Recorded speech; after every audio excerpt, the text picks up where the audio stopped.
የሆነ መሆን አለበት።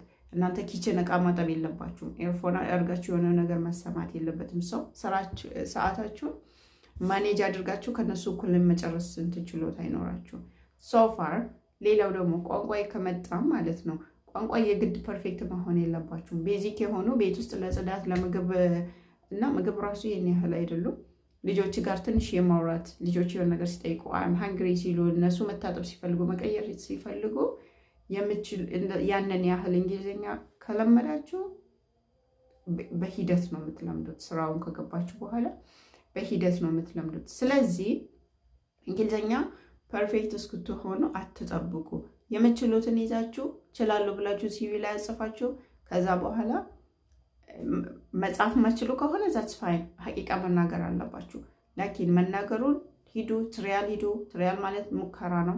ለ10 ቀን ወይ ለ1 ሳምንት ወይ ለ5 ቀን ነው የሚደረገው። ሙከራውን ሂዱ። ከተመቻችሁ ቀድማችሁ ነገሩ፣ ካልተመቻችሁም ደግሞ እኔ አይመቸኝም ሌላ ሰው ፈልጊ ብላችሁ ሄዳችሁ አሁንም ሴም ቲንግ እዛው ጋር እንትን ትላላችሁ። የዚህ ስራ አድቫንቴጅ ጥሩ ነገሩ ምንድን ነው? ኢትስ ጉድ ሳላሪ፣ በጣም ጥሩ ደሞዝ ነው። ጥሩ የስራ ሰዓት አለው። ጥሩ ትሪትመንት አለው። የውጭ ዜጎች እውነቱን ለመናገር ሙስሊም ሆኑ ክርስቲያን፣ እስካሁንም ከሙስሊሞች ጋር ነው የምሰራ። they are really respectful። ሰውን በሰውነቱ ያከብራሉ፣ ድካሙን ይረዳሉ፣ አንደርስታንደብል ናቸው። ሌላው የእረፍት ሰዓታችሁ የደሞዝ በስርዓት መከፈል ብዙ አድቫንቴጅ አለው። ደሞዝ አሪፍ ደሞዝ ነው፣ በስርዓት ነው የሚከፈለው። በጣም የአገሪቷን ሕግ አክብረው ቢኖሩ እነሱ ናቸው። ከዛ በላይም ሆነው በጣም ርህራሄ ያላቸው እና ካገኛችሁ ወደ ኋላ አትበሉ። ሄዳችሁ ፖስት ስታደርጉ 24 ሰዓት አትተኙ። ከእናንተ ሌላ 10,000 20,000 ሰው ያን ስራ ይፈልገዋል።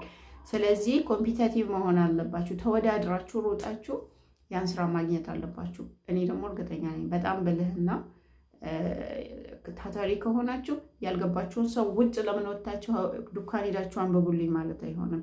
እንደዛ ተፍ ካለችሁ ስራውን ታገኛላችሁ። እኔ እርግጠኛ ነኝ። ሰው የስራው ስቴፕ ይሄ ነው።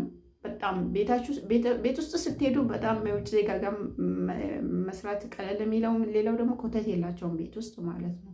ጽዳት ከተባለ ራሱ መኝታ ቤታቸው ነው።